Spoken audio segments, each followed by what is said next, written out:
वैष्णवी हगवणे हिने जेव्हा आत्महत्या केली ना, तेव्हा जे हगवणे कुटुंब होतं त्याच्या अगोदर पण त्यांचा एक इश्यू झाला होता.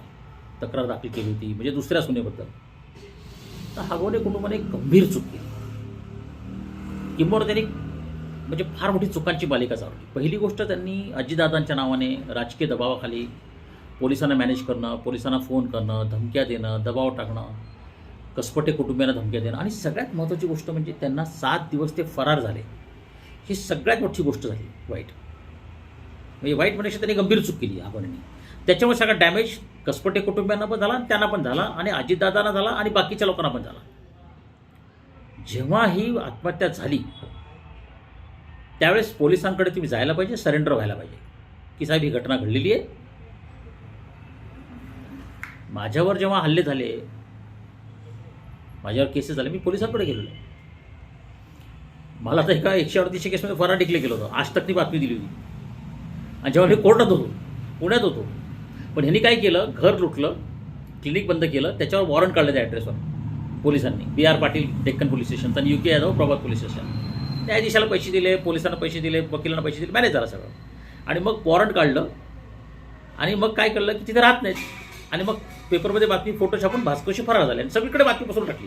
कातरणं वितरणं, झेरॉक्स बिरॉक्स, न्यूज चॅनल, हे ते सगळं. आत्तासारखे काही व्हॉट्सअप तेव्हा नव्हते. भास्करशी फरार झाले. मी फरार झालेलंच नव्हतो. मी पोलिसांकडे गेलो, मुख्यमंत्र्यांकडे गेलो, चीफ मिनिस्टरकडे गेलो. कुठली चौकशी त्यांना करायचीच नव्हती. मला फरार घोषित करून मला एन्काउंटर करायचा होता. सिद्धाराम मेहते तेव्हा गृहराज्यमंत्री, माझा एन्काउंटर करण्याचा प्लॅन होता. मी सांगतो ना तुम्हाला.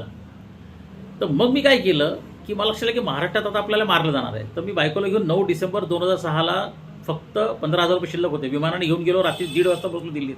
कडाक्याची थंडीत कपडे नव्हते गरम घालायला बायकोला. सुनील चौकी लोकसत्ताची तेव्हा वार्ताहर होते. त्यांना विचारा तुम्ही काय हालमध्ये पोहोचलो मी दिल्लीमध्ये. आणि तिथून मग मी प्राईम मिनिस्टर ऑफिस दिल्ली करत आम्ही शरद पवार पोहोचून त्यांना सगळे पुरावे वगैरे सगळे दिले. आणि मग 29 जानेवारी 2007ला सुप्रीम कोर्टाला दाखवलं की मी फरार नाही आहे. पुण्याच्या कोर्टात आज तारीख आहे. तर सुप्रीम कोर्टात तिथून पुणे कोर्टाला वॉच केलं. तर तिथं माझा वकील जो माझ्या ॲब्सेन्समध्ये दाखल करायला गेला होता, त्याला पोलिसांनी आणि बाकीच्या लोकांनी कोर्टातून मारून पळवून लावलं पोलिसाला, वकिलाला माझ्या. त्याचं नाव अभिजित शिंदे.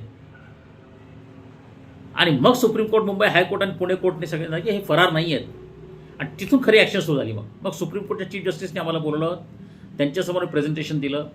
तिथून आम्ही नोटिसा पाठवल्या. मग CBIकडे गेलो. तर हगवणे कुटुंबाने सगळ्यात गंभीर चूक काय केली की त्यांनी फरार पोलिसांना सर्वांना